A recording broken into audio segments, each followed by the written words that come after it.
Boa noite a todos, sejam todos muito bem-vindos a mais uma reunião do Grupo de Estudos em Neurotrauma, em conjunto com a Academia Brasileira de Neurocirurgia, Sociedade Mineira de Neurocirurgia e Sociedade Brasileira de Atendimento Integrado ao Trauma. Esse mês nós estamos fechando com chave de ouro, com a última reunião do Agosto Vertebral. Foi uma ideia do Dr. Fernando Dantas, que é o nosso parceiro e o líder da coluna do Neurotrauma MG, que uma ideia brilhante em que vários temas relacionados à coluna do idoso foram discutidos. Temas interessantíssimos, uma atualização excepcional, e hoje nós vamos ter a presença do Dr. François Dantas fazendo essa palestra brilhante sobre, será com certeza brilhante a respeito de deformidades no adulto, e eu gostaria de chamar o nosso chefe, nosso comandante Fernando Dantas, para fazer a apresentação dos nossos convidados nessa noite. Peço que você, se ainda não se inscreveu no nosso canal, por favor, se inscreva, ative as notificações. Quando você entrar lá no canal, já deixe sua curtida e compartilhe com pessoas que você sabe que aproveitarão esse conteúdo. Uma reunião excelente a todos. Doutor Fernando, com você. Boa noite a todos. Obrigado, Kelly, pelas palavras. Vamos fechar o mês, né? Já tivemos fratura osteoporótica, sarcopenia, melopatia cervical, canal estreito e agora outra patologia que a gente está vendo cada vez mais comum, que são as deformidades do adulto. O palestrante vai ser o François Dantas, que é o neurocirurgião lá do Biocó e Redidor, professor das ciências médicas. Nós temos o Marco Túlio, que está na cirurgia, assim que acabar, ele vai moderar também essa nossa mesa. E quem vai dar, abrilhantar, é o Alisson Teles, que é o neurocirurgião lá de Porto Alegre, da Santa Casa, tem formação no Canadá, no Calgary, e outras que eu não vou nem contar aqui, senão vai ficar uma hora só falando do currículo dele. E vamos ter o Carlos, que é o nosso R5, que vai mostrar um caso simples, né, só para discussão, e depois retornamos na aula do Alisson e completamos a nossa aula finalmente. Carlos, se quiser começar a compartilhar, tá liberado. Então vamos lá,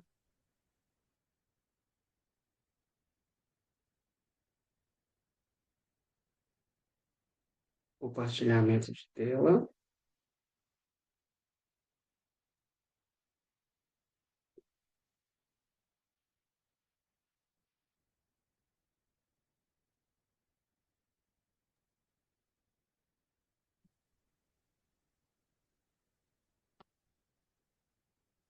Só botar no modo de ampliar a tela. Já Aí estão vendo a aqui, minha tela? ó, à direita mesmo, slide aí, tá vendo aí? À direita de formatar. Não está na tela cheia, sabe, Carlos? Espera aí.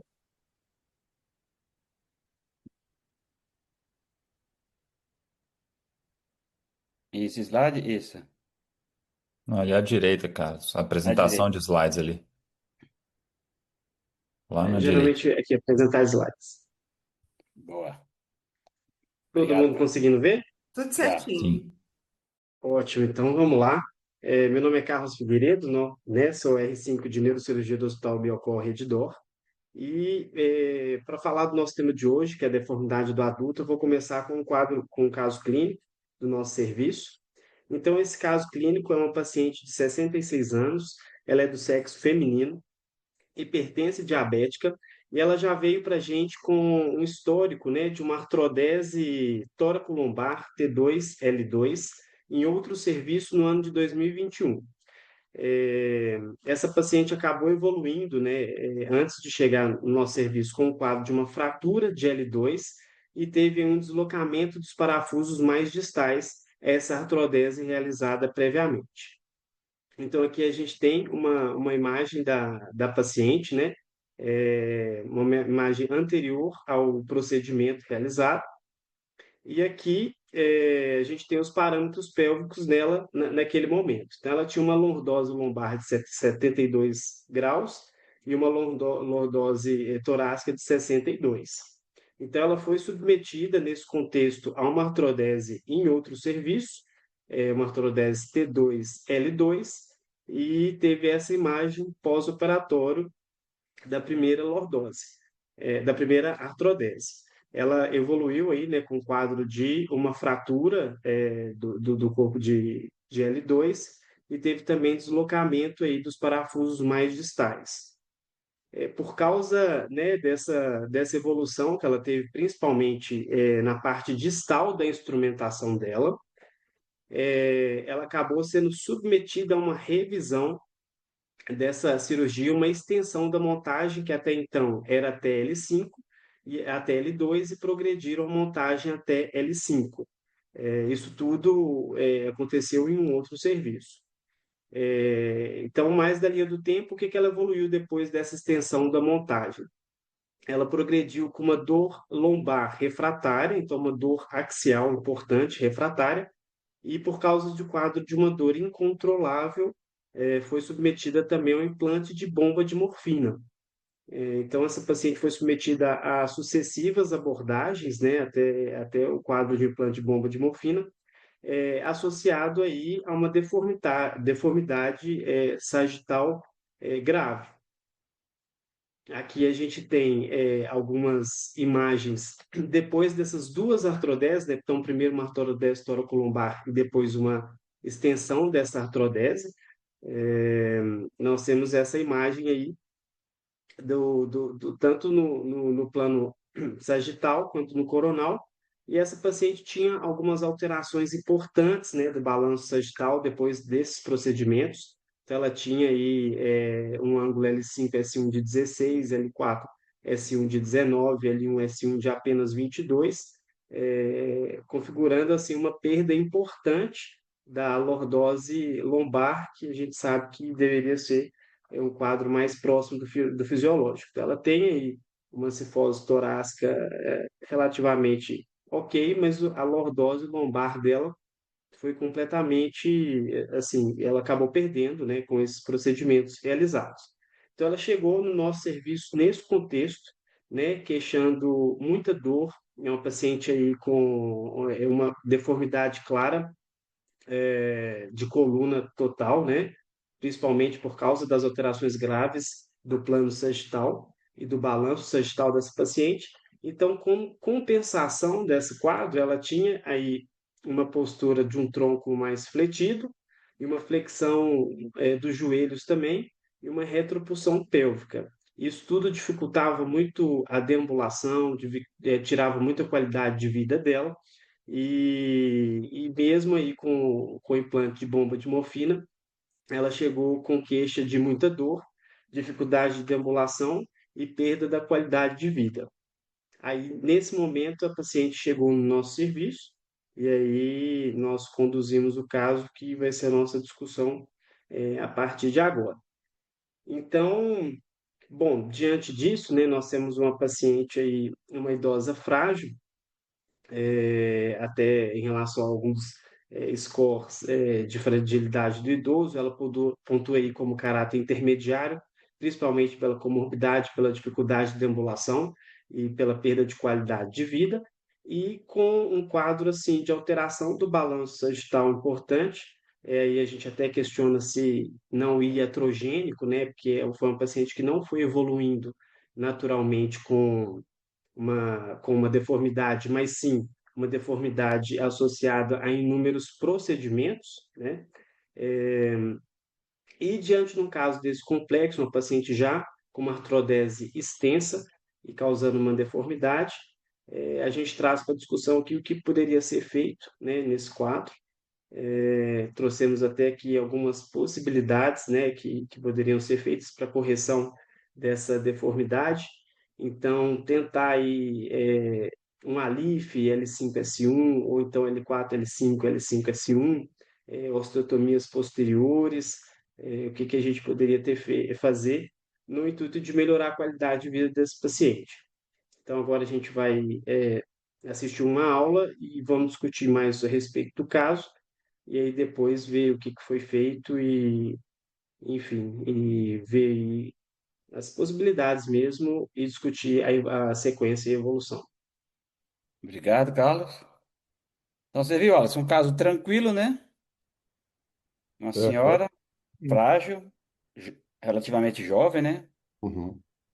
É, Carlos, Sim, esse caso é um caso riquíssimo para discussão, né? Principalmente se tiver residentes ou fellows aqui assistindo. É um caso riquíssimo para discussão. Daria para passar 2, 3 horas só discutindo, primeiramente, a indicação da primeira cirurgia, a escolha de exato. níveis da primeira cirurgia, o check-up que a gente tem que fazer num paciente de 66 anos feminino antes de se fazer uma cirurgia extensa dessa. Ela teve uma falência distal juncional em decorrência de uma falha da escolha de níveis, né? A sagittal, a vértebra estável sagital era a vértebra mais abaixo. Ela teve uma hipercorreção da sífose torácica, né? Eh, e evoluiu com uma extensão da artrodese parando em L5.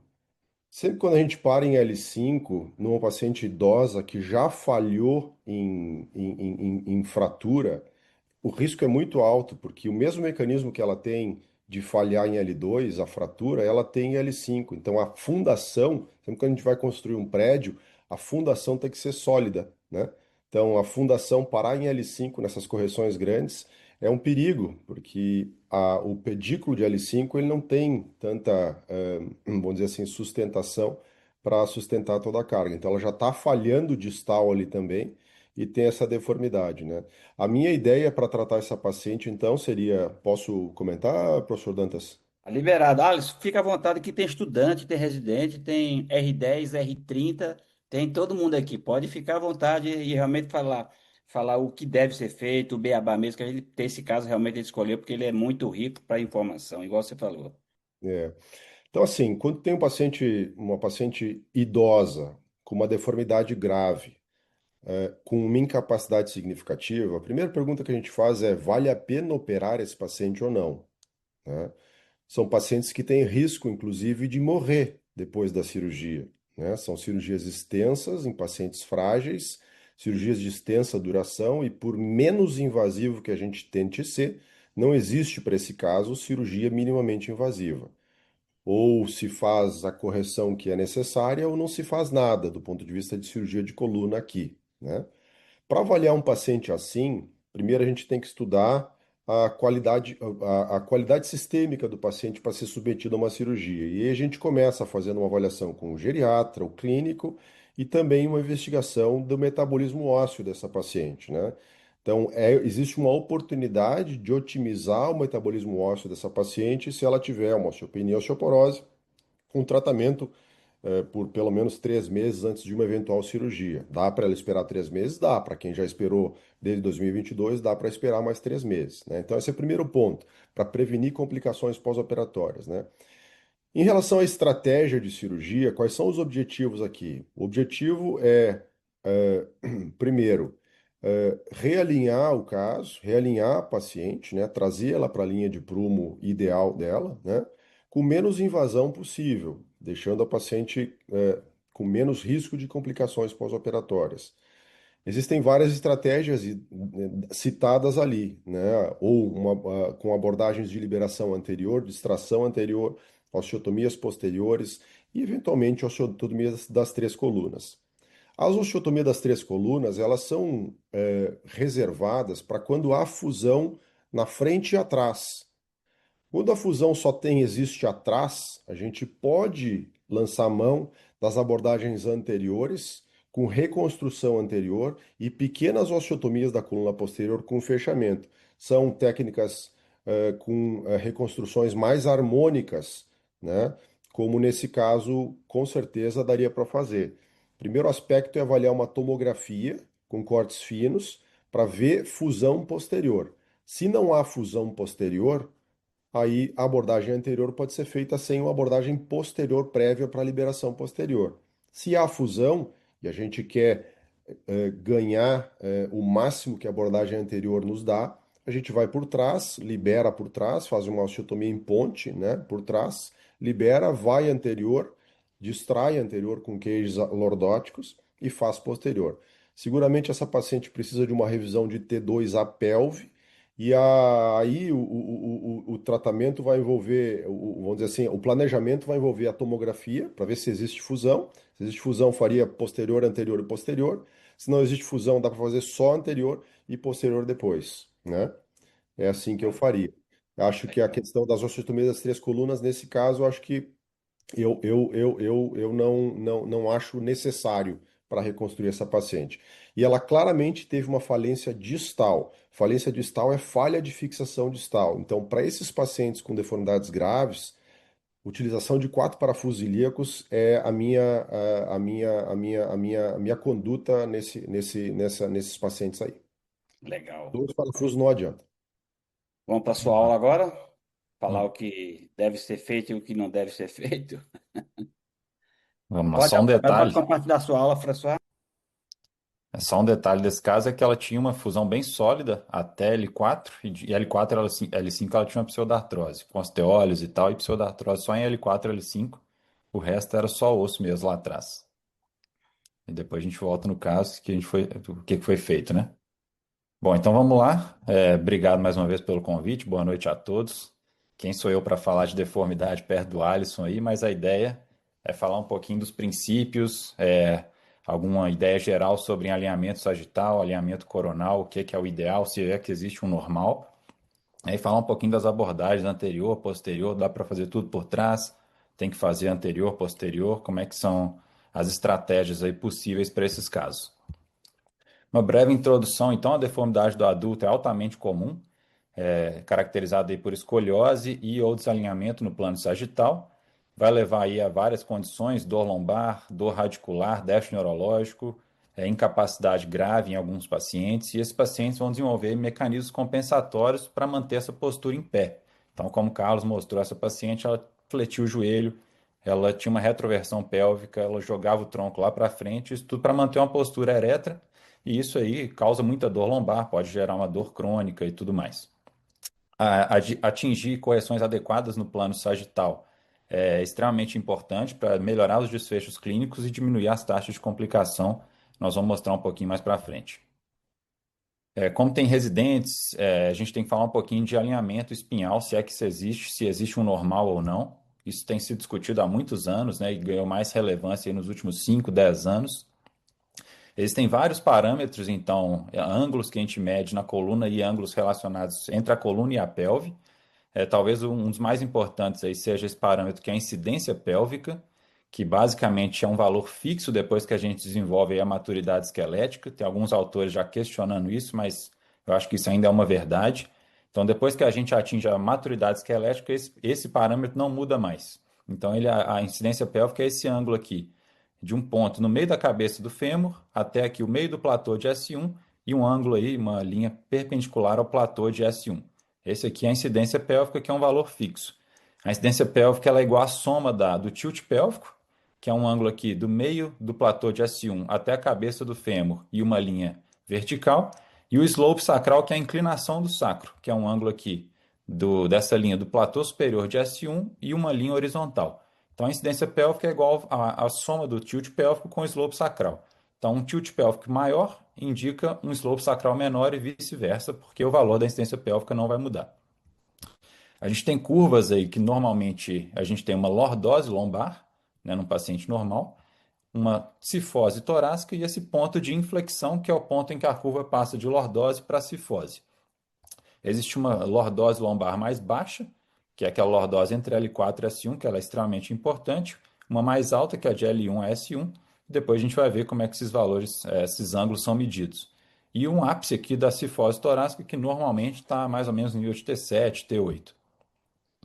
Existem parâmetros, então, regionais ou segmentares, como, por exemplo, a lordose lombar, que a gente mede aqui, que é um ângulo do platô superior de L1 ao platô superior de S1. Essa é a lordose lombar, então de L1 a S1. A lordose aqui entre L4 e S1, que é extremamente importante. A cifose torácica, normalmente a gente mede de T4 a T12. Muitas vezes é difícil ver T1 no raio-x, por isso que é medida de T4 a T12, mas isso é variável de estudo para estudo. E a lordose cervical. Existem alguns parâmetros aqui espinopélvicos também, por exemplo, C2 pelvic angle, né, ou ângulo pélvico, que é esse ângulo aqui de C2 até a cabeça do fêmur e até o meio do sacro. O T4 pelvic angle e o L1 pelvic angle, que a gente vai mostrar mais para frente. Mais uma vez, a incidência pélvica é igual à soma do tilt pélvico com o slope sacral. E existem parâmetros globais que avaliam o alinhamento sagital de uma forma global. Talvez o mais utilizado seja o SVA, que é essa distância que dá do ponto mais posterior do sacro até uma linha de prumo do meio do corpo de C7 para baixo. Esse aqui é o mais usado, acho que na prática, mas existem outros. O T1, Pelvic Angle, o Global Tilt, que são menos usados. Se existem valores normais na população, a gente ainda não sabe muito bem. Existe uma variabilidade muito grande entre os adultos assintomáticos, então, sem doenças da coluna. Isso aqui já foi estudado há mais de 20 anos, esse trabalho de 2002. Então, eles avaliaram 100 adultos jovens, sem doenças na coluna, assintomáticos, e olha como que esses valores são variáveis na população, né? Então, tem pacientes que têm uma incidência pélvica de 30 graus, tem pacientes que têm uma incidência pélvica de 75, 80 graus. E todos os outros parâmetros é a mesma coisa. Existem valores médios, mas de uma forma geral, existe uma variabilidade muito grande. O slope sacral, mesma coisa, o tilt pélvico, mesma coisa, lordose lombar, mesma coisa, e a cifose torácica também. Uma coisa que eles já perceberam há mais de 20 anos é que existe uma relação quase linear da lordose lombar com a incidência pélvica. Então, pacientes que têm uma incidência pélvica maior, lembrando que esse é um valor fixo, são pacientes que têm uma tendência a ter uma lordose lombar maior. É uma relação quase linear aqui. Então, isso já foi bem estabelecido. Pacientes com incidência pélvica alta normalmente têm uma lordose lombar mais alta. Lembrando que são pacientes assintomáticos. Esses são valores médios da população, não quer dizer que são valores normais. A gente já viu que indivíduos assintomáticos têm valores aí bem diferentes entre si, mas de uma forma média, a incidência pélvica média da população assintomática é em torno de 50 graus, 52 graus, um tilt pélvico em torno de 12, slope sacral em torno de 40, uma lordose lombar em torno de 40, 45 e por aí vai. Então existem valores médios, não quer dizer que são normais. Isso é muito variável de indivíduo para indivíduo. Russoli, em 2005, ele começou a estudar indivíduos também assintomáticos, sem sintomas, né, de nenhuma doença de coluna, e ele definiu aí 4 parâmetros, 4 tipos de curvas em indivíduos assintomáticos. Ele estudou aí mais de 150 indivíduos e chegou à conclusão que existem curvas diferentes entre os indivíduos assintomáticos. Então, ele propôs aí esses quatro tipos de curva. Então, o Russoli tipo 1 são pacientes com baixa incidência pélvica, com slope sacral menor do que 35, e um ápice da curvatura lombar aqui em L5, um ápice da lordose lombar em L5, uma pequena lordose lombar e um arco longo aqui de cifose, né? Então, um ponto de inflexão bem baixo. Então, passando aqui de lordose para cifose, um ponto bem baixo aqui na coluna lombar. Tipo 2, também com slope sacral baixo, uma incidência pélvica baixa, mas já com o ápice da coluna da lordose lombar aqui em L4, e um ponto de inflexão um pouco mais alto. Tipo 3, que seria talvez uma curva mais harmônica, né?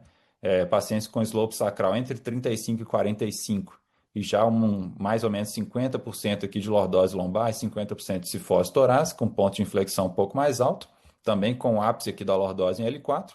E o tipo 4, que seria aquele extremo com pacientes com alta incidência pélvica e um alto slope sacral, que eles vão ter uma curva longa aqui de lordose e uma pequena curva de cifose aqui torácica. Depois ele propôs esse tipo 3 antevertido, que são pacientes com incidência pélvica baixa, mais um slope sacral mais alto. Essa classificação não pegou tanto, acho que a anterior ainda é mais usado. Mas então pacientes diferentes têm tipos de curva de coluna diferentes. Aqui mais uma vez aquela mesma ideia. Então tipo 1, uma pequena lordose lombar, um ponto de inflexão mais alto e uma cifose torácica longa. Tipo 2, um ponto de inflexão um pouco mais alto. Tipo 3, mais ou menos 50% de lordose, 50% aqui de cifose, um ponto de inflexão um pouco mais alto. E o tipo 4, aquele outro extremo da incidência pélvica muito alta, com uma alta lordose aqui, uma curva longa de lordose e uma pequena cifose. Normalmente, o ser humano em pé, na posição ereta, ele fica com a cabeça logo acima aqui da pelve, né? Essa seria uma posição normal. E indivíduos que desenvolvem algum grau de deformidade na coluna, eles começam a adotar padrões de compensação para manter a postura em pé, ereta.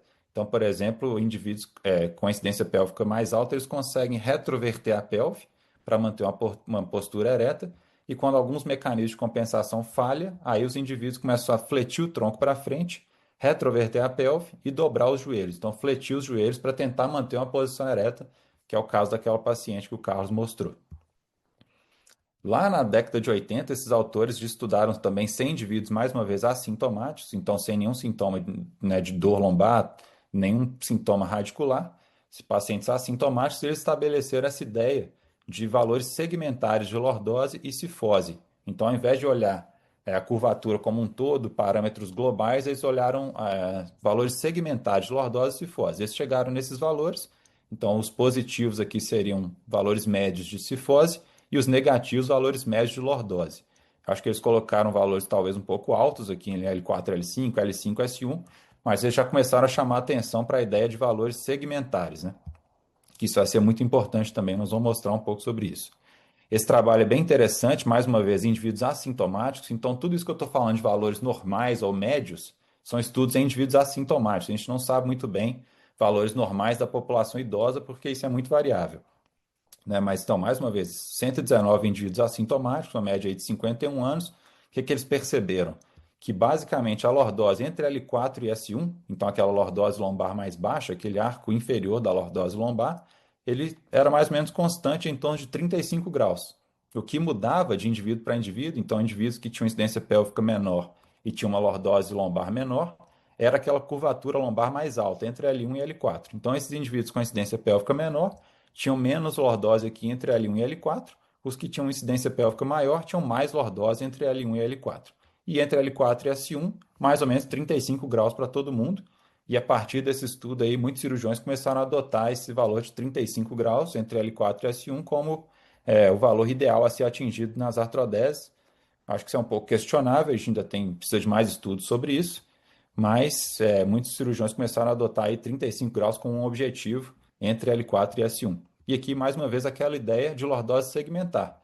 Então, um pouco mais de lordose entre L5 e S1, em torno de 20 graus, em torno de 15 graus entre L4 e L5, 10 graus, 5 graus e 1 grau entre L1 e L2. Então, mais uma vez, é importante pensar em ângulos segmentares e talvez não tanto em valores globais de alinhamento. Mais uma vez, aquela ideia, então, mais um estudo aí com mais de 300 indivíduos assintomáticos, mostrando mais uma vez que a incidência pélvica média da população é 52 graus, em torno de 52, um tilt pélvico em torno de 11,5, 12 graus, e por aí vai, mas são valores médios, isso aí a gente sabe que é variável de indivíduo para indivíduo. Como o Alisson comentou, né, vale a pena tratar esses pacientes. Então, existem vários trabalhos na literatura mostrando que vale a pena tratar esses pacientes, apesar de serem cirurgias aí altamente mórbidas. Então, você tem que explicar para o paciente que a taxa de complicação é muito alta. Em centros que operam isso todo dia, a taxa de complicação varia de 30%, 70%, 80%. Então, são cirurgias que complicam muito. Esse trabalho aqui com mais de 400 pacientes, se eu não me engano, exatamente, 427 pacientes eles tiveram uma taxa de complicação geral aí de 65%, uma média aí de 4 anos de segmento, mas eles mostraram que vale a pena operar esses pacientes. Então, mesmo os pacientes que complicam, no final das contas, se for uma cirurgia bem feita, os pacientes vão evoluir bem e vão melhorar do ponto de vista clínico. Aqui eles mostraram melhor, então, dos parâmetros do ODI, do SF36, scores de qualidade de vida, na escala da Sociedade de Escoliose, também o SRS, score de dor, então dor lombar, dor radicular. No último follow-up aqui, em 4 anos, eles mostraram que os pacientes melhoraram, mesmo aqueles que complicaram. Isso aí existem vários trabalhos na literatura, esse foi outro que comparou os desfechos em 5 anos entre pacientes que foram operados versus os que não foram operados, mais uma vez mostrando aí melhoria dos scores de qualidade de vida e de dor nos pacientes que foram operados. Então, vale a pena operar esses pacientes, mesmo sendo pacientes sendo cirurgias que complicam bastante. Isso tem que ser muito bem conversado com a família e com o paciente. Quais são os objetivos do tratamento, né? Por que você vai operar um paciente com escoliose, com deformidade do adulto, e quais são os objetivos no plano coronal e no plano sagital? Bom, no plano coronal é fácil, né? Acho que intuitivamente a gente pensa que a coluna é reta no plano coronal, então a ideia é deixar a coluna o mais reta possível no plano coronal. Existe esse valor aqui, que é essa distância, né, de uma linha de prumo coronal aqui de C7 até essa linha vertical do meio do sacro aqui. Essa distância, antigamente eles postularam que um valor até 4 centímetros seria aceitável, relacionado aí a melhores scores de qualidade de vida. E mais recentemente, esse valor foi mudado aí, parece que uma linha abaixo de 2 centímetros é o ideal para melhorar a score de qualidade de vida no pós-operatório. Então, um shift coronal aí de até 2 centímetros parece ser aceitável, Parece que esse é o nosso objetivo, então, no plano coronal. No plano sagital, a coisa fica um pouco mais complicada, vira essa sopa de letrinhas aí, a gente às vezes não sabe de que a gente está falando, cada dia surge um parâmetro novo, mas basicamente lá no início, lá em 2012, né, o Schwab publicou essa classificação, então ele dividiu as curvas em tipos coronais aqui, em curvas torácicas, tóraco-lombares ou lombares, curvas duplas aí com as duas curvas com mais de 30 graus, ou nenhuma deformidade no plano coronal, e esses modificadores sagitais aqui, que eles já começaram a pensar em incidência pélvica menos lordose lombar, alinhamento global, aquele SVA, e o tilt pélvico. E eles chegaram nesses valores de SVA menor que 4,5 ou 5 centímetros, um tilt pélvico menor do que 25, 20 graus, e um mismatch aí, incidência pélvica menos lordose lombar de mais ou menos 10. Parece que isso aí estaria relacionado a melhores desfechos em relação à escala de ODI, então melhores scores de qualidade de vida no pós-operatório. A partir desse trabalho aí, a gente começou a pensar nesse mismatch incidência pélvica menos lordose lombar, um tilt pélvico menor do que 20 e o SVA menor do que 5, parece que esses aí seriam os objetivos no plano sagital. Os trabalhos foram surgindo, mais para frente, em 2016, eles começaram a mudar esses parâmetros baseado na idade do paciente. Então, pacientes mais velhos, parece que eles toleram melhor um tilt pélvico mais alto, né? Um mismatch um pouco maior também, da incidência pélvica menos a lordose lombar, e um SVA um pouco mais alto. Né? Naturalmente, a evolução humana, a gente vai ficando um pouco mais cifótico, então a ideia é permitir, parece que isso aí está associado a menos complicações se você permitir, se for mais permissivo aí nesses valores de incidência pélvica, menos lordose lombar, um tilt pélvico um pouco mais alto e um SVA um pouco mais alto também para pacientes mais velhos. Lembrando que a hipercorreção, né, corrigir demais esses pacientes mais idosos, também está associada a complicações, principalmente essa complicação que é chamada de PJK, né, que é a cifose proximal juncional, que é quando você você desenvolve uma cifose aqui proximal ao nível mais cranial da montagem. Isso é altamente mórbido, você tem que acabar reoperando muitas vezes. Então, hipercorrigir esses pacientes também não é o ideal, por isso é importante ficar atento às correções e entender bem qual que é o objetivo da cirurgia. Outra coisa importante também no plano sagital é entender qual que é a curva de Russoli ideal para cada paciente. Então, restaurar a curva de Russoli ideal para cada paciente, existem vários trabalhos aí mostrando que isso diminui a taxa de complicações mecânicas. Então, a taxa PJK, pseudartrose, né, quebra do material e por aí vai. Então, é muito importante entender cada paciente qual tipo de curva que ele precisa no pós-operatório. Esse é um parâmetro descrito um pouco mais recentemente, que é o L1 Pelvic Angle, né? Que é esse ângulo aqui do meio do corpo de L1 até a cabeça do fêmur e até o meio do platô superior de S1. Então, eles estudaram esse ângulo, nesse trabalho aqui com 100 e poucos pacientes. Os pacientes que no pós-operatório tinham um L1 Pelvic Angle entre mais e menos 5 graus, eles desenvolveram menos complicações mecânicas, então fratura de haste, pseudartrose, complicações relacionadas ao implante, do que os pacientes que tinham um L1 Pelvic Angle mais alto. Então, eles postularam aí que o L1 Pelvic Angle entre mais e menos 5 graus seria o ideal, mas isso não foi associado aí a desfechos clínicos nesse trabalho. Aí tem o T1 Pelvic Angle, né, que é esse ângulo aqui entre o meio do corpo de T1 até o meio da cabeça do fêmur e até o meio do sacro. Mais uma vez, outro ângulo aí descrito mais recentemente, em 2014. Esse trabalho mostrou que um T1 Pelvic Angle mais alto está associado a piores desfechos clínicos e mais taxas de complicação. Eles colocaram aí que o objetivo da cirurgia de deformidade seria um T1 Pelvic Angle abaixo de 14 graus e abaixo de 20 seria aceitável. Outro ângulo, mais uma vez, são vários ângulos que estão sendo descritos, todo dia aparece uma coisa nova. Esse é o T4L1 pelve, né? Um eixo T4L1 pelve. Basicamente, a relação do T4 pelvic angle com o L1 pelvic angle. Idealmente, eles têm que estar mais ou menos alinhados aqui no plano sagital.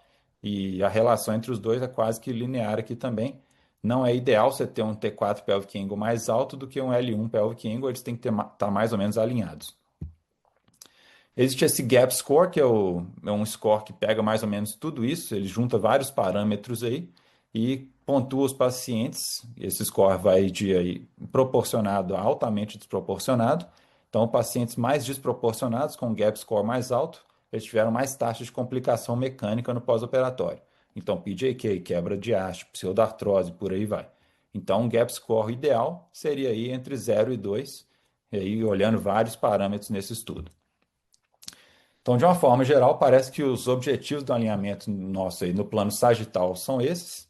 Então, SVA menor do que 5, um tilt pélvico menor do que 20, 25, um mismatch incidência pélvica menos lordose lombar entre mais e menos 10, um T1 pelvic angle menor do que 14 graus, L1 pelvic angle entre mais e menos 5 graus, e talvez uma lordose entre L4 e S1 de aproximadamente 35 graus. Esses parecem ser valores aí aceitáveis, lembrando que isso é variável de paciente para paciente, mas de uma forma geral, esses são nossos objetivos. E aí, como que a gente vai conseguir essas correções? Existem várias opções, né? Existem vias anterolaterais, existem vias posteriores isoladas. Então, é possível corrigir essas curvas com vários níveis de fusão intersomática por vias anterolaterais, por exemplo, a LIF ou LIF. Esse trabalho aqui, por exemplo, mostrando o LIF de vários níveis. Essa curva aqui, acho que eles deram uma exagerada. O LIF em vários níveis, colocaram uma longa curva de lordose lombar aqui. Acho que não ficou muito harmônica, mas é uma possibilidade. Existem vários trabalhos aí que compararam a via posterior isolada versus vias combinadas, anterior e posterior. Esse foi um trabalho retrospectivo aí com 80 pacientes num grupo, 75 no outro. Mostrou mais ou menos taxas semelhantes aí de correção radiológica e de desfechos clínicos, bem semelhante entre os dois grupos, e a mesma taxa de pseudartrose. Isso é bem heterogêneo na literatura. Esse trabalho que também comparou vias combinadas com via posterior isolada mostrou correções mais harmônicas com a via combinada. Então, a LIF mais uma via posterior, um OLIF mais uma via posterior. Né? E esse trabalho sugeriu que as vias anteriores parecem promover aí curvas mais harmônicas e melhores correções no plano sagital. É uma revisão sistemática mostrando que o ALIF versus o TLIF isolado. O ALIF parece corrigir melhor as curvas entre L4 e S1, principalmente no plano coronal. Então, parece que para correções do plano coronal, o ALIF L4, L5, L5, S1 parece ser melhor do que o TLIF isoladamente. Outro trabalho mostrando a mesma coisa. Né? Então, parece que o ALIF, vias anteriores, promove uma correção melhor do plano coronal, nivelam melhor a coluna lombar com a pelvis, com a pelve. Mais uma revisão sistemática recente desse ano de 2025, com 7 estudos, a maioria retrospectivo, mais uma vez mostrando basicamente resultados bem semelhantes entre vias combinadas e a via posterior isolada em relação a vários desfechos clínicos e radiológicos, incluindo aí taxa de complicação, taxa de PJQ, etc. E esse trabalho mostrou que basicamente os resultados são semelhantes e isso varia aí da experiência de cada cirurgião.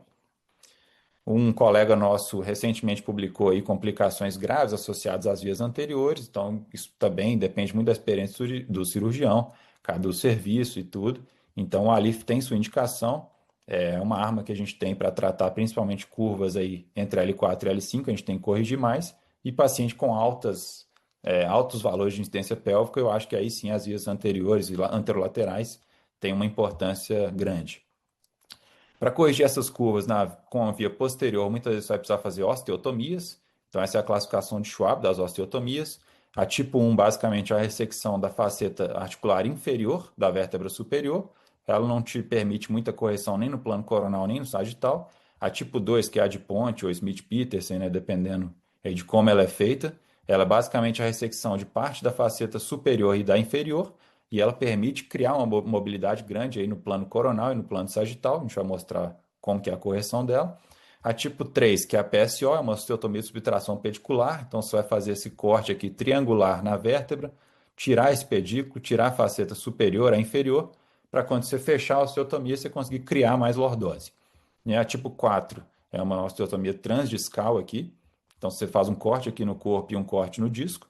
A tipo 5 aí já seria uma ressecção do corpo vertebral e a tipo 6 uma ressecção de 2 ou mais corpos vertebrais. Onde usar essas osteotomias? Então, onde que a correção deve ser feita? Basicamente, a ideia é avaliar parâmetros regionais, segmentares, avaliar aí a lordose cervical, a cifose torácica, a lordose lombar, tentar entender onde que está a deformidade e onde que são alterações compensatórias das curvaturas, lembrando aí dos valores médios da população e das curvas de Russoli. Onde que são feitas, então, as liberações, onde que você tem que fazer solturas, aí, soltar a coluna mesmo para deixar ela mais móvel. Então, quando a coluna é flexível, ela não tem muita anquilose, não tem desgaste discal avançado, muitas vezes não precisa fazer nenhuma liberação, nenhuma osteotomia. A coluna vai ser móvel e vai ser fácil de corrigir. Existem algumas colunas, alguns indivíduos que têm uma coluna mais moderadamente rígida, que aí você pode usar tração, liberações anteriores, liberar o tecido mole, né, os tecidos moles, os ligamentos interespinhosos, as facetas por uma via posterior e as osteotomias de coluna posterior, que são talvez as mais usadas aí. Para deformidades fixas ou rígidas, como o Alisson comentou, então quando você tem fusão, né, dos corpos vertebrais lá na frente, aí não tem jeito. Aí você tem que fazer ou uma via anterior e posterior combinada, ou osteotomia de 3 colunas aí por uma via posterior. A ideia das osteotomias qual que é? Então, é encurtar a coluna posterior. A osteotomia do tipo 2, então, você tira as facetas articulares e quando você fecha a osteotomia, você cria um pouco de lordose ali. Essa é a osteotomia do tipo 2. A osteotomia de subtração pedicular, você resseca o pedículo, a faceta superior e inferior, faz um corte triangular na vértebra e quando você fecha a osteotomia, você consegue criar uma lordose bem maior, né? E aí você fica com um forame grandão aqui para 2 raízes. E as variantes da osteotomia de subtração pedicular, que são aquelas transdiscais, uma osteotomia assimétrica, né? Um corte maior de um lado que do outro, para você conseguir correções no plano coronal. E aí as osteotomias, as VCRs, que é a ressecção do corpo vertebral e por aí vai. Lembrar que quando você fechar essas osteotomias, é muito importante reconstruir a coluna posterior. Isso pode ser feito com osso, com costela, com o que for, para aumentar as taxas aí de fusão e diminuir o risco de pseudoartrose. Quanto que você espera de correção com essas osteotomias? Então, no plano sagital, uma osteotomia posterior te dá aí mais ou menos 10 graus de lordose por nível. A PSO, que é aquela de 3 colunas, né? A osteotomia de subtração pedicular, mais ou menos 30 graus por nível. E uma osteotomia de ressecção do corpo vertebral até 50 graus por nível, dependendo do caso. Mas mais ou menos isso. Só para mostrar aqui, lá em Toronto, que é um serviço que tem bastante deformidade, a gente olhou 100 pacientes aí que foram submetidos a correções por uma via posterior isolada, aí de T8 a T12 até a pelve, e olha só para mostrar como que é difícil conseguir aqueles 35 graus de lordose entre L4 e S1 com uma via posterior isolada. Então, para conseguir mais lordose, talvez as vias anteriores tenham um papel importante aí, e são cirurgias que complicam bastante, quase 40% de PJK nessa série. Outros fatores que influenciam o desfecho, se tem que ser tratados, tem que ser corrigidos antes, então, das cirurgias, quando possível. Então, muitas vezes são pacientes frágeis, pacientes com estado nutricional prejudicado, pacientes com sarcopenia, osteoporose, fatores psicossociais. Então, se possível, sempre evitar entrar numa cirurgia grande de deformidade, sem tratar esses fatores antes. Então, sempre tratar a osteoporose antes. Tem casos aí que você tem que ficar 1, 2 anos tratando a osteoporose antes de operar. Cirurgia de deformidade nunca é uma urgência, a não ser, né, que tenha um déficit neurológico agudo ou alguma coisa assim, mas normalmente são casos eletivos que você pode tratar tudo isso antes da cirurgia para diminuir o risco de complicações. Fatores psicossociais, isso é muito importante, conversar com os pacientes sobre, né, complicações, desfechos e etc. E lembrando que nem todo paciente que tem deformidade no plano sagital, ele tem uma deformidade que precisa ser abordada com artrodese longa, né? Às vezes o paciente tem um canal estreito de um nível, está compensando jogando o tronco lá para frente para conseguir andar melhor, abrir o canal, e tudo que ele precisa é de uma descompressão isolada. Então, também indicar muito bem essas cirurgias caso a caso. Só para ilustrar alguns casos, acho que fica mais fácil de entender isso tudo que eu estou falando. Então, esse é um paciente de 56 anos com deformidade lombar progressiva, uma lombalgia mecânica e refratária. Aqui no raio-x em AP, a gente percebe essa curvatura, essa deformidade coronal do paciente. Então, um paciente que tinha uma incidência pélvica de mais ou menos 40 graus, uma lordose entre L4 e S1 de 24 graus, nenhuma lordose entre L1 e L4, e uma lordose lombar aí de L1 a S1 de 24 graus.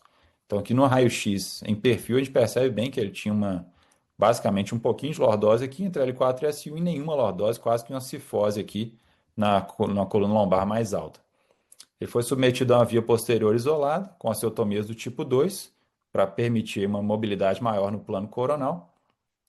Ele evoluiu muito bem, a gente conseguiu restaurar um Russolite tipo 2, né, uma lordose lombar aí de 39 graus no pós-operatório, com um mismatch bom. Ele evoluiu muito bem, com melhora quase completa aí da lombalgia, e ficou muito bem no pós-operatório. e aí com uma única incisão, uma única cirurgia. Talvez várias incisões, várias cirurgias, não sei se todos os pacientes precisam disso. Acho que alguns precisam sim, principalmente para aquelas curvas que você precisa corrigir entre L4 e S1.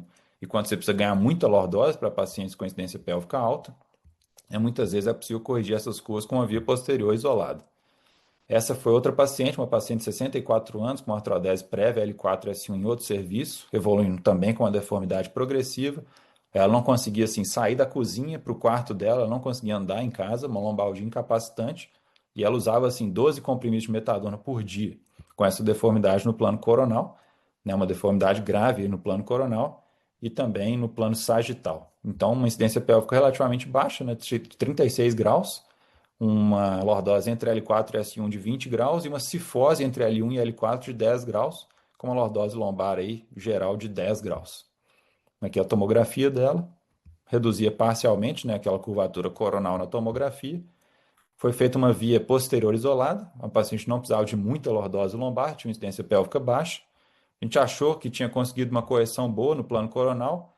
No raio-x AP que ela fez hoje, ainda ficou um pouquinho de desvio aqui coronal para a direita, mas ela ficou super satisfeita, ela está deambulando, ela está recusando remédio para dor, então ela ficou bem satisfeita com a cirurgia. Aqui um caso já com uma incidência pélvica muito alta, também uma escoliose com uma deformidade sagital. Esse paciente com incidência pélvica de 80 graus, aí é muito difícil conseguir isso com a via posterior isolada. Aqui uma discopatia bem grave, L5-S1, L4-L5, os discos de cima relativamente bons e uma laterolistese aqui, L4-L5. Foi feita uma via posterior isolada, mostrando aqui que é difícil conseguir aqueles 35 graus entre L4 e S1 com uma via posterior isolada. Então, mais ou menos 30 graus de lordose, L4 e S1, e 30 graus entre L1 e L4, mais ou menos 60 graus de lordose. Ainda ficou com um mismatch aí de 20 graus. Então, uma via posterior isolada para pacientes com incidência pélvica muito alta, eu acho que talvez aí sim a via anterolateral tem seu papel. E um caso aqui só para mostrar uma deformidade rígida, né? Uma paciente com espondilite anquilosante, uma deformidade aí, a paciente não conseguia nem deambular mais com essa cifose tóraco-lombar grave. Então, pensando aqui naqueles valores segmentares, ela tinha uma incidência pélvica de 55 graus, uma cifose lombar de 47 graus e uma cifose torácica relativamente boa de 43 graus. Então, pensando aqui onde que está a deformidade, ela tinha uma cifose torácica relativamente boa, uma cifose tóraco-lombar e praticamente nenhuma lordose entre L4 e S1. Então, entre L4 e S1, nenhuma lordose e uma cifose de 40 graus aqui entre L1 e L4. Então, a proposta para ela foi uma artrodese T4, T5 pelve, com duas osteotomias de subtração pedicular, uma aqui de L2 e uma de L4. Então, essa aqui era a paciente no pré-operatório, no posicionamento, aqui a exposição, aqui onde foi fechadas as osteotomias de L2 e de L4. Foi até difícil fechar as osteotomias, na verdade. Aqui como a haste foi moldada e o resultado final, com uma boa correção aí do plano sagital e a paciente de pé no pós-operatório ficou bem satisfeita. A paciente teve várias complicações, ficou 2 meses internada, mas voltou a deambular e ficou bem satisfeita no final. No final, estava só reclamando do pescoço que estava com uma hiperlordose aqui cervical, residual, né? E outro paciente, só para mostrar que são casos que complicam muito, então tem que estar preparado para essas complicações. A paciente já tinha sido submetida a uma artrodese T10 pelve, teve uma PJK, a montagem foi estendida até T4, então tinha uma artrodese T4 pelve, e voltou aí com um novo episódio de dor lombar, que ela não tinha tido mais. Então, um novo episódio, uma lombalgia mais aguda, mais uma PJK. Então, aqui as duas hastes quebradas, entre L5 e S1, e PJK lá em cima, aquela cifose juncional lá em cima, mostrando que são casos que complicam mesmo e que cirurgia de revisão é quase que a regra nesses casos. Então, a pseudartrose aqui L5 e S1 e uma PJK lá em cima, e são pacientes que acabam com esse tipo de montagem, uma montagem longa de C2 até a pelve. Então, pensar muito bem na indicação da primeira cirurgia, operar só quando precisar mesmo, nem todo mundo precisa de uma artrodese longa, nem todo paciente precisa de uma correção grande da deformidade. Muitos pacientes têm deformidades, são assintomáticos ou oligossintomáticos, conseguem levar a sua vida. Então, para indicar uma cirurgia dessa, tem que ser muito criterioso, porque às vezes o paciente acaba com isso aí. E ela ficou bem satisfeita no final, mas, querendo ou não, é uma alta morbidade para uma paciente idosa. Só para concluir, então, esse realinhamento no plano sagital ele é muito importante. Em muitos casos, ele pode ser atingido com uma via posterior isoladamente. Você consegue corrigir deformidades no plano sagital e coronal com a via posterior. Para colunas mais ou menos rígidas, você pode fazer só osteotomias posteriores, do tipo 2. E para deformidades fixas ou rígidas, aí sim você tem que fazer osteotomia de 3 colunas, não tem jeito. As vias anterolaterais elas são bem úteis para pacientes com incidência pélvica alta e quando você precisa de muita lordose ou correção coronal entre L4 e S1. Obrigado a todos aí, vamos para a discussão do caso. Excelente, François. Deu um apanhado geral. Carlos, quer voltar no caso, por favor?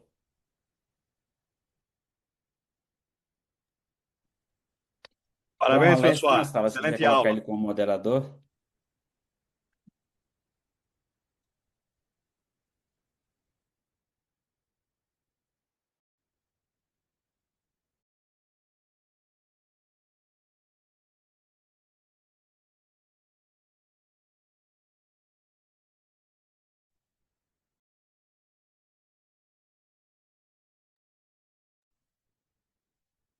Então, o Alisson ia fazer o quê nesse caso, Alisson? Só para a gente Ahn, lembrar.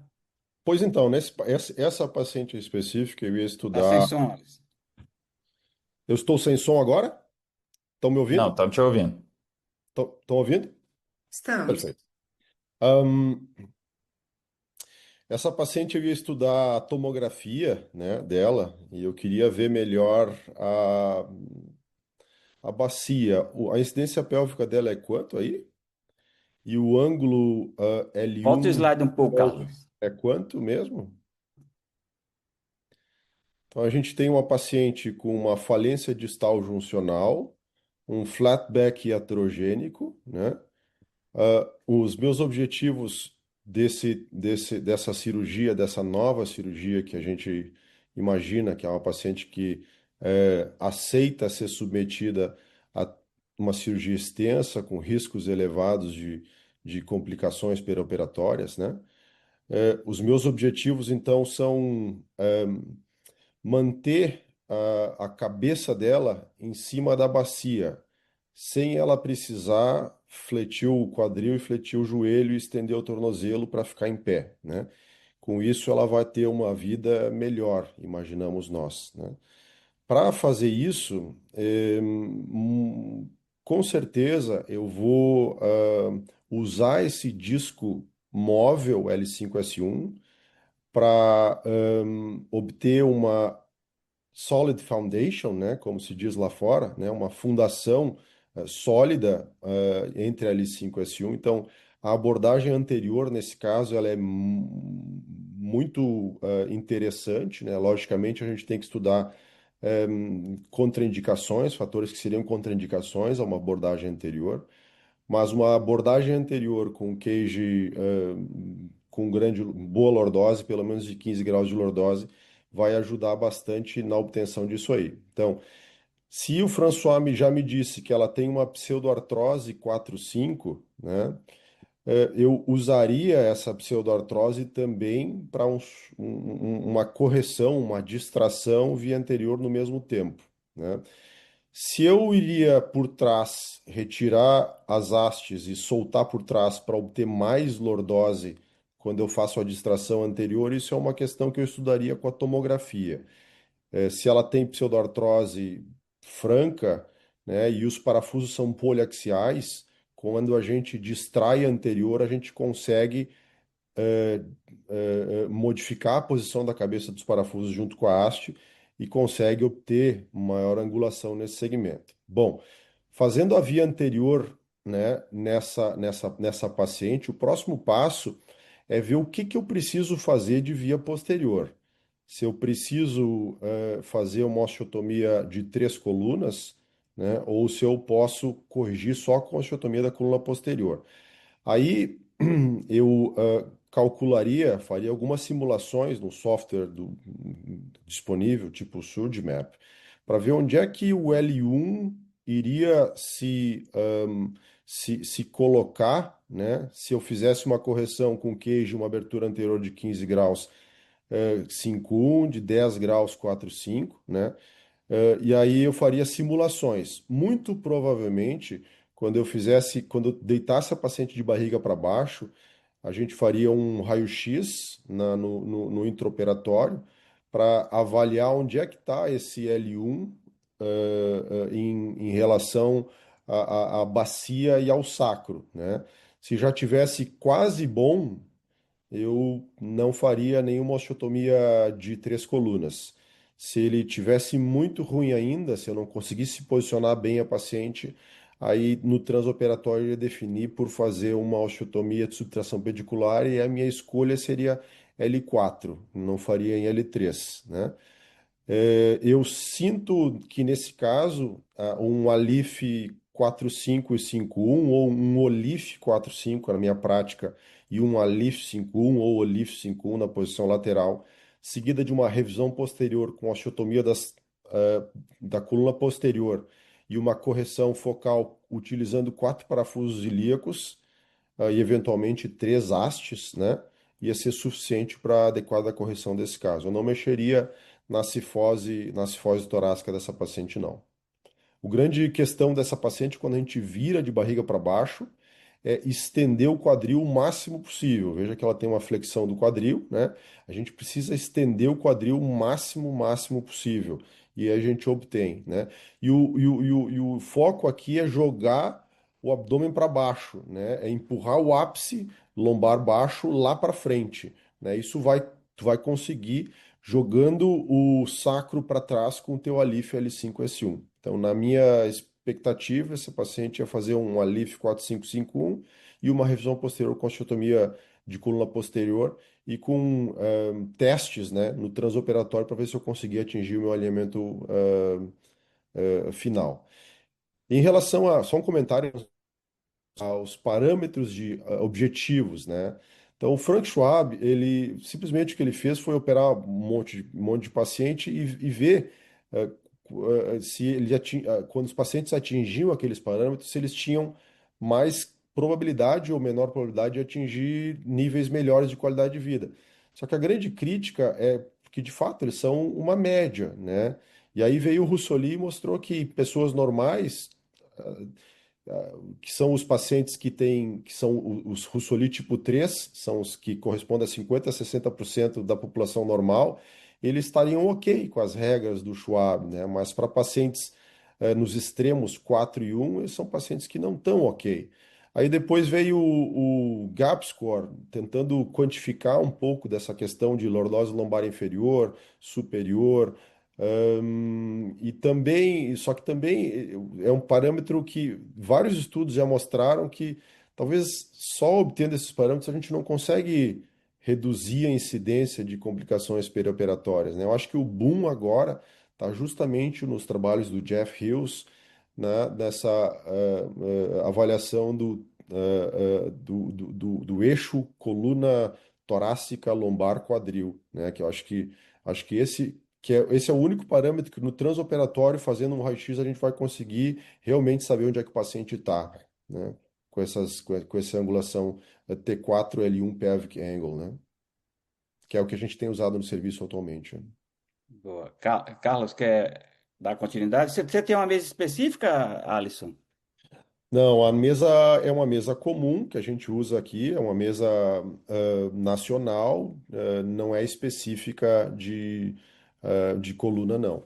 A gente usa para posicionamento bolsters, né, a gel, né, no tórax e na crista ilíaca. E a posição do quadril, eu coloco travesseiros, né, no quadril para estender o quadril. E aí eu faço uma flexão do joelho com muitos travesseiros também, né? Já deixo ele em posição, mesmo que ele fique não fique tão confortável assim, porque quando a gente vai fazendo a liberação, ele vai descendo, a coluna lombar tu vai empurrando a coluna lombar para baixo, né? Uhum. Basicamente isso que a gente usa. A gente não tem mesa específica, não. Uh, tem Nesse alguns caso, casos, tem alguns casos que a gente pode, por exemplo, paciente com espondilite anquilosante, eles começam com a mesa assim, a gente coloca nessa mesa que não é específica para coluna, né, a mesa da Barfab, né, sem conflito de interesse aqui, tá? E eles começam com a mesa assim e a gente muda a mesa e termina com a mesa, ajuda para fechamento da osteotomia também, né? Essa mesa que é uma mesa comum de neurocirurgia que todos os hospitais têm, né? Carlos, quer mostrar o que foi feito? Franco, quer falar alguma coisa?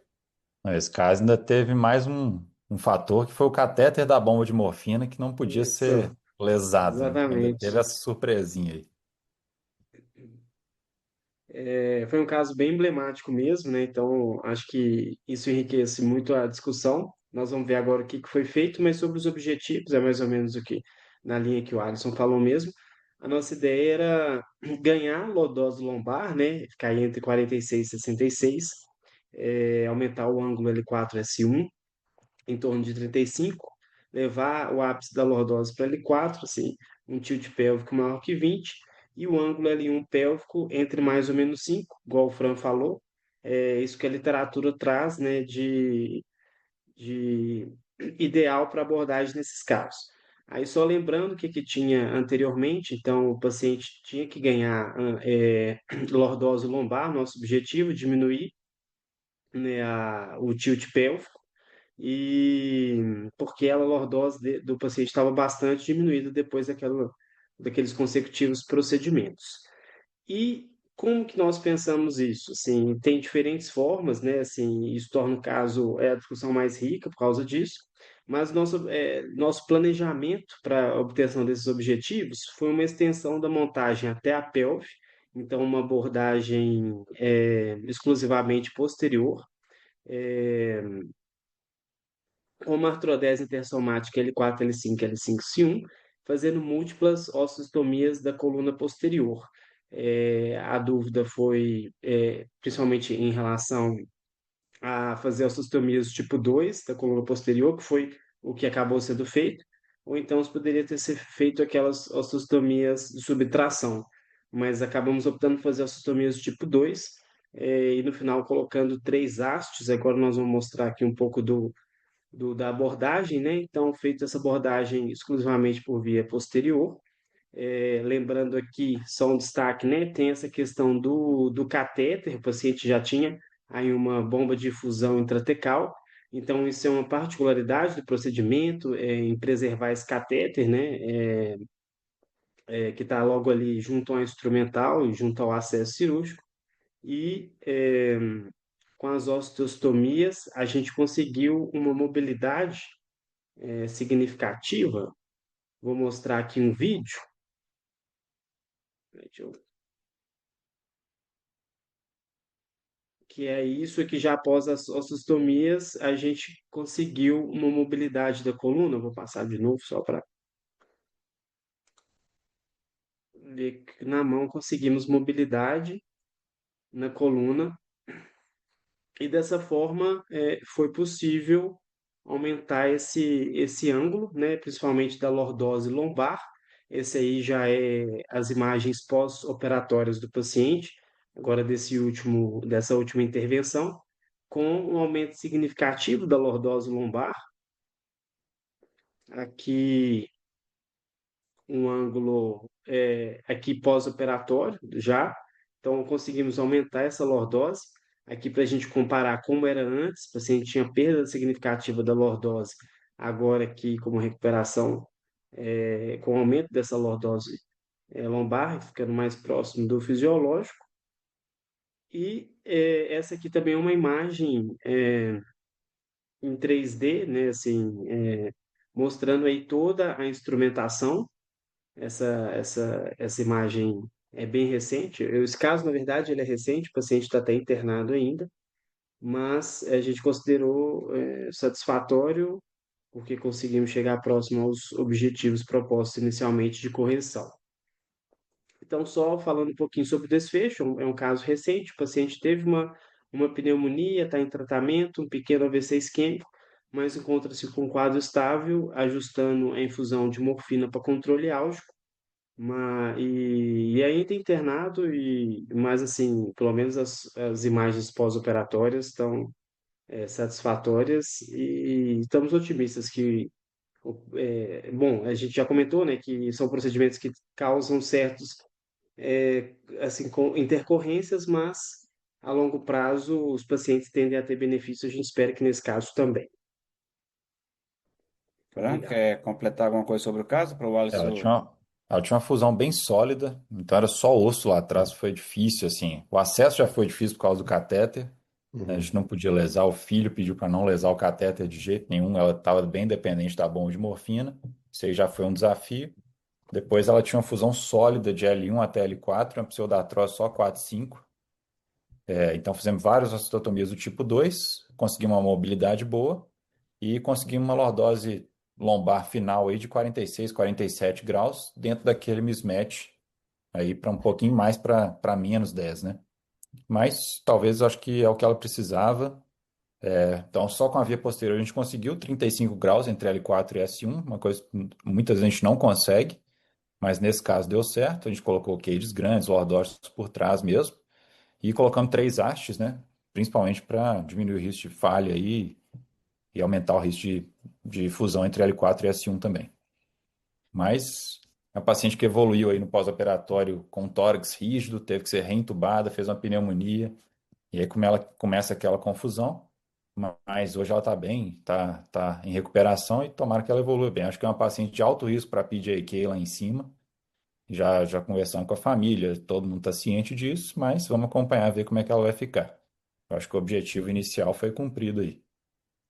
Vamos ver como é que ela É, vai ficar em pé também. A gente não tem um raio-x com ela em pé ainda. realmente, assim, esses pacientes com deformidade, com múltiplas cirurgias, um paciente já com um tratamento para dor crônica com bomba de morfina, né, são pacientes realmente muito difíceis, assim, primeiro, de obter o alinhamento adequado, sabe? A gente vai para congresso e todo mundo fala, eu faria isso, aquilo outro. E eu também faço assim, também digo isso nas aulas, né? Que eu faria isso e meu resultado seria aquele. Quando eu converso nos bastidores, eu digo, mas tu vai lá no meu serviço e vai ver como é que os pacientes ficam. Tu vai ver a nossa dificuldade, a nossa angústia de muitas vezes transformar aquilo que a gente quer, né, no nosso objetivo, no resultado final, né? Então, parabenizo a osteotomia estava linda mesmo, a demonstração de mobilidade. Quando tu faz uma osteotomia e o disco está móvel, né, principalmente nesses pacientes grandes, que tem o disco bem grandão, né, tu libera a posterior, ele é móvel lá na frente. Tu vai conseguir fechar a osteotomia. Principalmente quando tu faz uma alavanca de distal para proximal. Então, tu modela a tua haste bastante, tu ancora nos teus parafusos distais e faz um cantilever para baixo e ancora nos parafusos de cima. Não sei se foi assim que tu fez a tua correção, né? O fechamento, e tu vai, à medida que tu vai ancorando no parafuso de S1, daí tu, quando ancora no de L5, tu comprime, ancora no de L4, comprime, ancora no de L3, comprime. De fato, acontece de maneira bem legal. A grande dificuldade de olhar uma tomografia no pós-operatório de um paciente com deformidade é que ela não mostra como o paciente fica quando ele está em pé. Então, se esse paciente aí ficar em pé e ele ficar com o quadril fletido, com o joelho fletido ou a cabeça lá na frente, o risco é alto para falha mecânica, né? Seja PJQ, seja arrancamento dos parafusos distais, seja fratura das hastes, a despeito de ter uma haste suplementar, né? Então, muito difícil mesmo disso ter.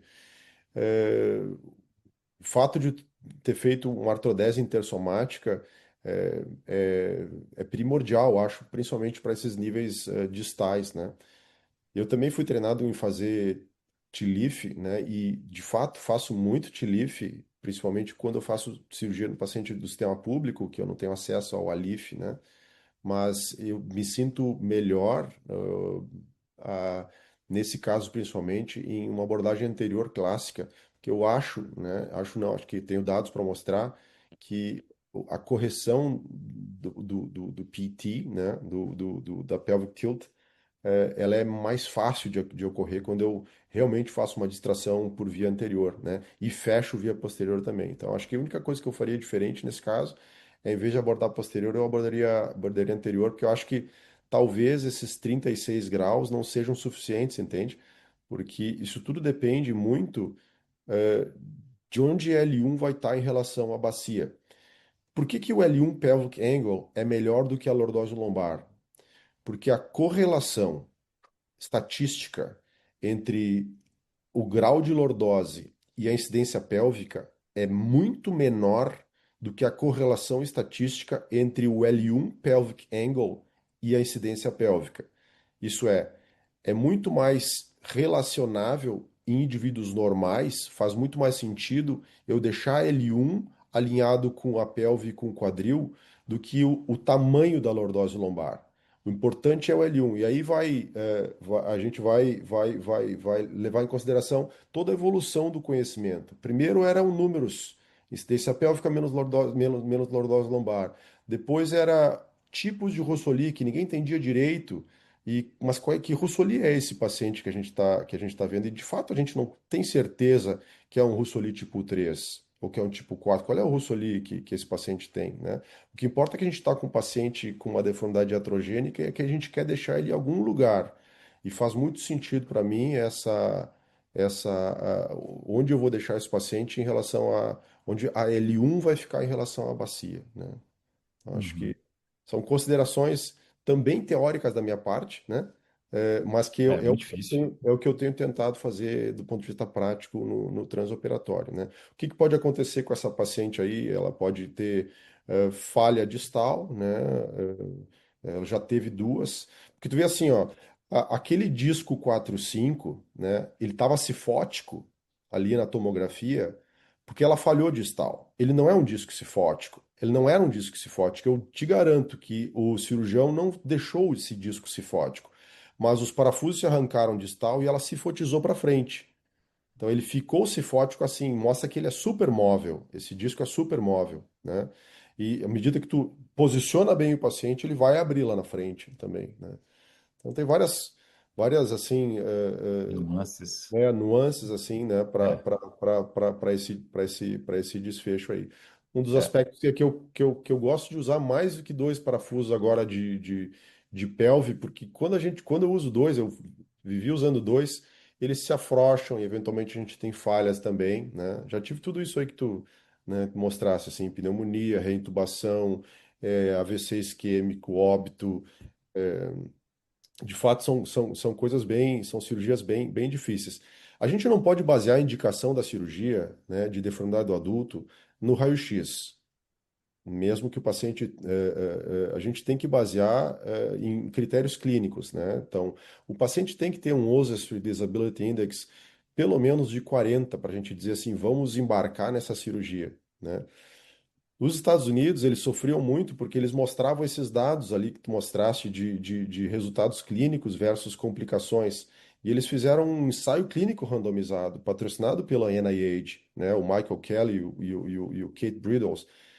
E eles mostraram que quando randomizados os pacientes, se eles eram operados ou não operados, os pacientes que eram operados, apesar de passar por esse tempo de tempestade, por essa tempestade pós-operatória, eles tinham maiores ganhos em qualidade de vida. Se a vida tá ruim assim, vale a pena embarcar nesse tratamento. Agora, se a vida tá boa, talvez não seja o momento de embarcar nesse tratamento, né? Sim. Boa. O caso foi muito ilustrativo, hein, Carlos? Você está de parabéns, escolheu bem o caso, que foi o iatrogenia, depois uma correção cirúrgica de uma coisa que não existia, depois outra coisa. E agora realmente vai só o tempo para dizer se ela vai descompensar para cima ou não, né? E quanto tempo você espera que volte à angulação normal? Você botou ela de pé no pós-operatório, já fica retinho? Só você espera um dia o paciente se ajeitar. Então, assim, eu sempre faço um raio-x no paciente antes de ele sair do hospital, né? E eu espero para fazer esse raio-x quando o paciente está num dia bom, com pouca dor. Porque quando o paciente faz a cirurgia, eventualmente ele tem dor ainda, ele fica com o quadril fletido para frente, tá?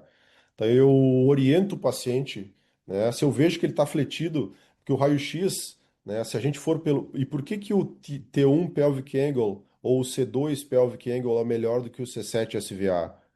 Então, porque eles têm aquele parâmetro, o paciente está contraído e, e jogado para frente, entendeu? E o ângulo não tem não sofre essa variação, né?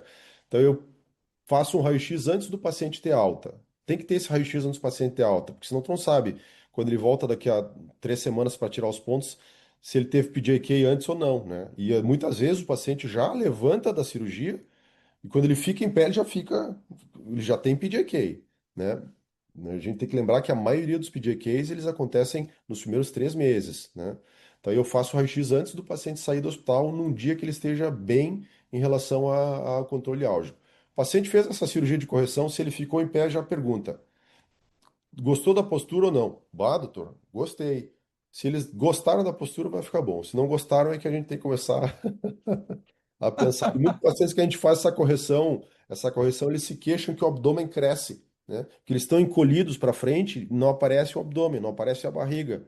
Aí tu faz a correção, o abdômen fica saltadão para frente.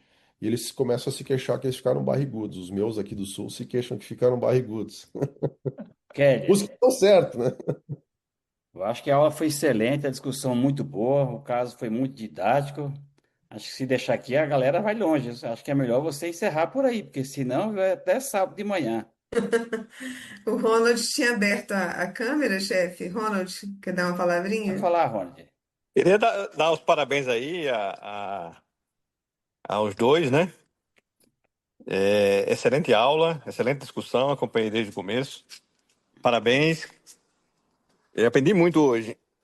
E o Alisson também está com uma grande experiência lá em Porto Alegre, né? Muito bom. O François está começando a carreira, mas já mostra para que veio. É um cara de sucesso que vai brilhar muito.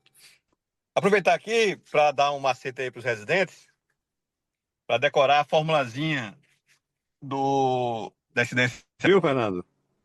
Você sabe que no Piauí, lá no estado do Piauí, quem manda lá é o PT, né? Há muito tempo.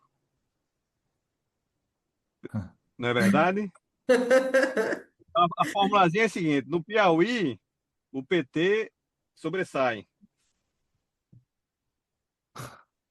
Então, a incidência pélvica é o PT, né? O título pélvico, mas o sobressai, que é o sacral slope.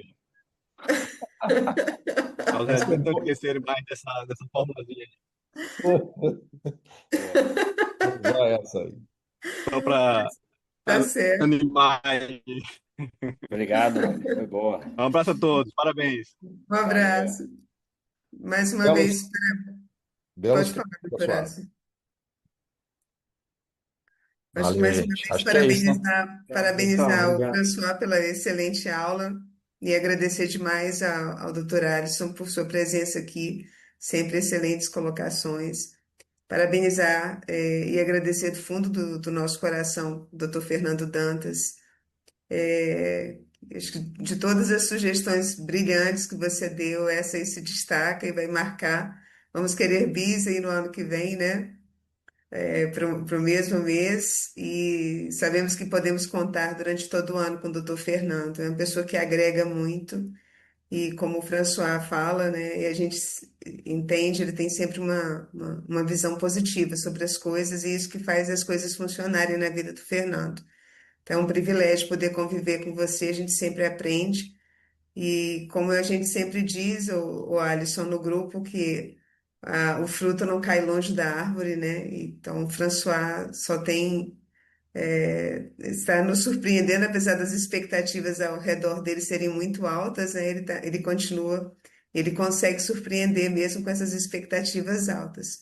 Parabéns ao Carlos, você apresentou o caso de uma forma muito limpa, muito clara, muito segura. Tá? Parabéns, nota 1000 para você.